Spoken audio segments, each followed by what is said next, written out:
Mummy happy birthday. લે મારો birthday તને યાદ છે? હા યાદ જ હોય ને.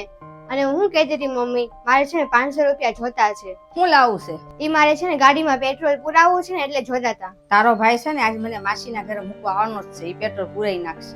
એવું છે?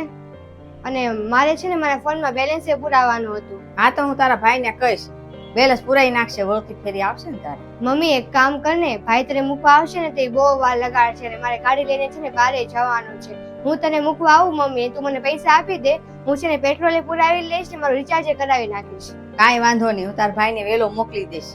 અને જાતી ફેરી તારે જે કાંઈ મંગાવવું હોય ને તું એને કહી દેજે, લેતો આવશે. હા કઈ વાંધો નહીં.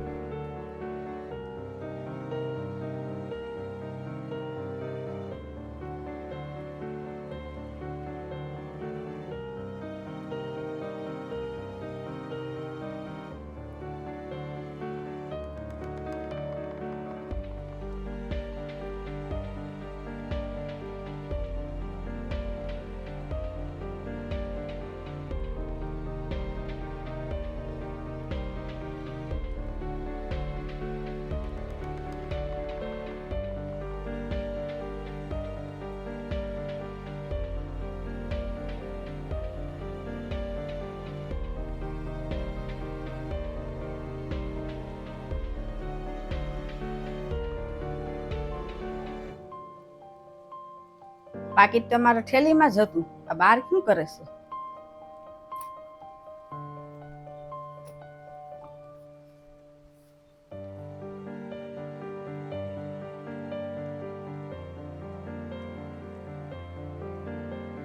આસ્તા અહીંયા આવતો.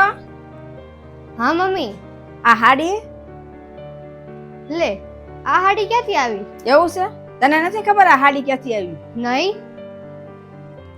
હેપી બર્થડે મમ્મી, તારા બર્થડે નો ગિફ્ટ છે આ. કેમ આવી સસ્તી હાડી લીધી? મોંઘી હાડી લેવી હતી ને. મોંઘી હાડી હું કઈ રીતે લઉં મમ્મી? આ સસ્તી હાડી લેવા માટેના પૈસા ને મેં માઇન્ડ જુગાડ કર્યો હતો. તારે આ હાડી લેવા હાટું થી જ્યાંથી તે 300 રૂપિયા ચોરી કરી હતી, તો ભારે હાડી લેવા હાટું થી 500 રૂપિયા ચોરી કરવી હતી ને.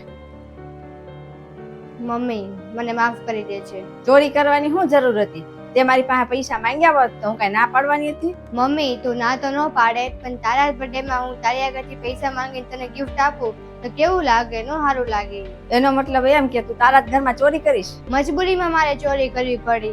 મેં તો તારી આગળ પૈસા માંગ્યા હતા કે મારે રિચાર્જના પૈસા જોતા છે, પેટ્રોલના પૈસા જોતા છે, પણ તે મને ના પાડી દીધી. પછી મને છેલ્લે કઈ હુજ્યું નહીં અને પછી મેં ચોરી કરી તારા પાકેટમાંથી પૈસા. આસ્તા તે તો આજ બે ભૂલ કરી છે. પહેલી ભૂલ ઈ કે તે હશે ને મારી આગળ ખોટું બોલીને પૈસા માંગ્યા, અને બીજી ભૂલ ઈ કે તે મારા પાકીટમાંથી પૈસા ચોરી કર્યા. માનું છું મમ્મી કે મેં ભૂલ કરી છે, પણ હું સાચું કહું છું, મારી નિયત ખરાબ નહોતી. તું મારી વાત એક યાદ રાખજે આસ્તા, માણસની ગમે એટલી નિયત સાચી છે ને, પણ ખોટો રસ્તો પકડશે ને તો નિયત સાચી નહીં દેખાય, ખોટી જ દેખાય.